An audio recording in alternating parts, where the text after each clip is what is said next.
Alors, les fonctions logarithmes népériens. Donc, les fonctions logarithmes, ou bien, parfois on dit les fonctions ln.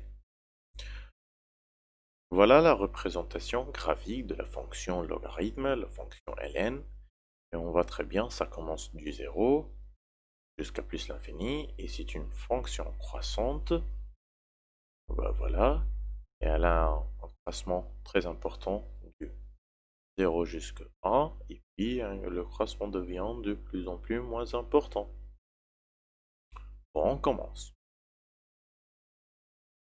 On sait très bien où je vous dis maintenant qu'il y a il y a une relation entre les fonctions logarithmes et la fonction exponentielle.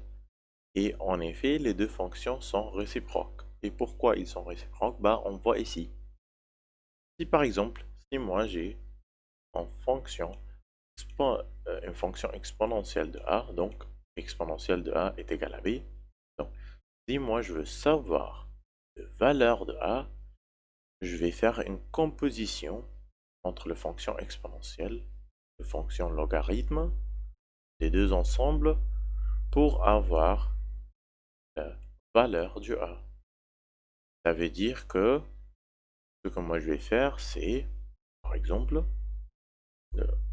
voilà, pour savoir la valeur de a, je vais ln du exponentiel du a est égal à ln de b. J'ai mis ici, bah, je vais écrire ici, bah, je fais une étape, je fais ln du exponentiel du a, voilà, bon, tout ça est égal à ln du b. Ce que moi j'ai fait ici, bah, je vais mis la fonction ln des deux côtés. J'avais exponentielle de a est égal à b, donc ln de exponentielle de a est égal à ln du b. Et comme moi j'ai vous dit que ces deux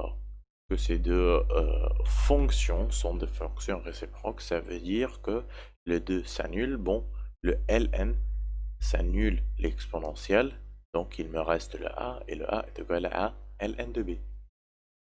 Donc, prenons un autre exemple. Si moi j'ai une exponentielle du ln de b, ou bien tout ça, l'exponentielle du ln de b, bah, l'exponentielle, ça va s'annuler avec le ln, il me rester b.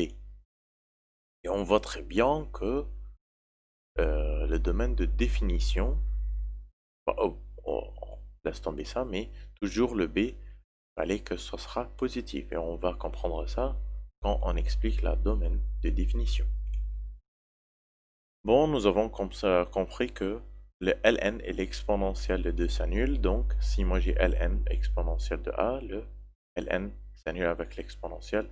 Là, il va me rester a, donc tout ça est égal à a. Et ben voilà ici, moi je peux dire que le ln de x est la réciproque de exponentielle de x. Pourquoi ils sont réciproques? Parce que les deux s'annulent ensemble. Bon, on voit maintenant le domaine des définitions. C'est quoi le domaine des définitions de la fonction ln? Et on voit très bien que ici, bah, la fonction est représentée dans notre graphique seulement entre 0 jusqu'à plus l'infini. Ça veut dire que mon domaine de définition, ou bien le ln de x est défini pour 0 jusqu'à plus l'infini. Si moi j'ai une fonction ln u de x, bon, le u de x, ma fonction qui est dedans le ln, doit encore être défini doit être défini où l'image de la fonction u de x sera toujours positive, plus grand que 0. Ben, je vais dire une toute petite note ici. Nous avons dit que la fonction exponentielle réciproque de la fonction ln.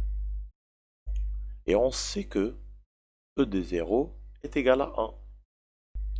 Donc, bon, le ln exponentielle du 0, ben, je vais un peu agrandir ça.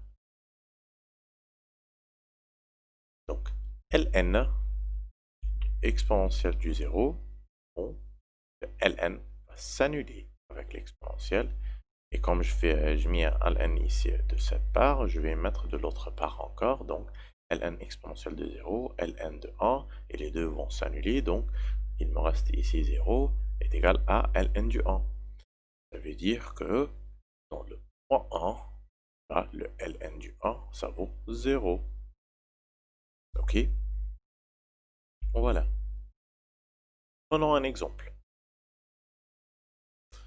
Si par exemple, si moi j'ai une fonction, ici, voilà cet exemple-là, si moi j'ai une fonction f de x est égal à ln de 3 plus x, et il te demande de savoir le domaine de la définition.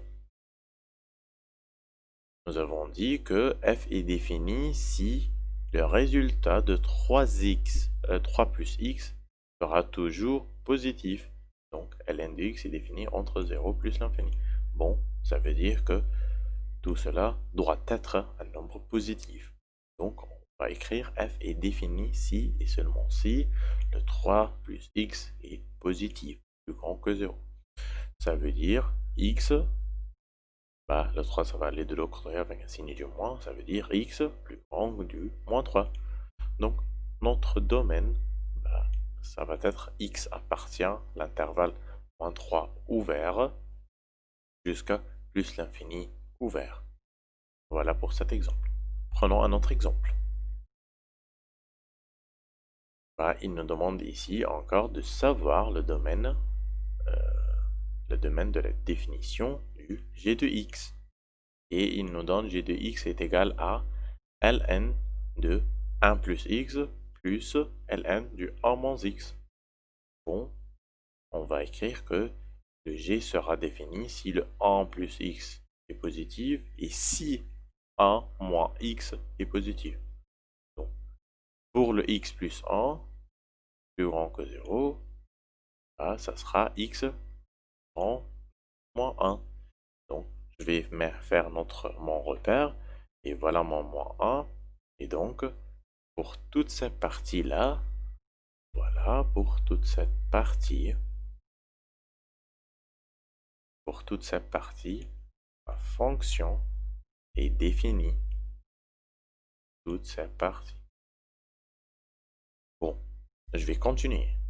Et g encore sera défini pour le 1 moins x. Bon, bah, 1 moins x, tout ça sera encore positif. Ça veut dire, voilà mon 1. Donc, pour toute cette partie-là. Toute cette partie-là. Voilà. Donc, nous avons vu maintenant, bah, pour cette partie de la fonction, le ln de 1 plus x, nous avons vu le domaine de définition, c'était x plus grand que moins 1, donc entre moins 1, donc c'est cette partie-là. Et pour le 1 moins x, c'est x plus petit que 1, donc toute cette partie-là. Bon, pour toute la fonction, ça sera la partie qui est commune entre ces deux parties-là, entre ces deux domaines. Bon, dans ce cas, ça sera cette partie-là, ce que moi je vais le faire en rouge. Donc ça sera cette partie-là. Cette tout petite partie qui est commune entre les deux. Voilà. Donc, voilà, mon domaine, ça sera entre le moins 1 et le 1. Et ce que moi je vais écrire ici, bah, mon fonction est définie entre moins 1 et 1. Pardon.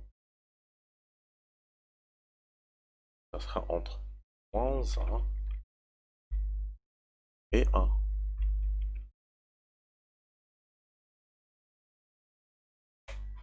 Voilà, entre moins 1 et 1. Et merci.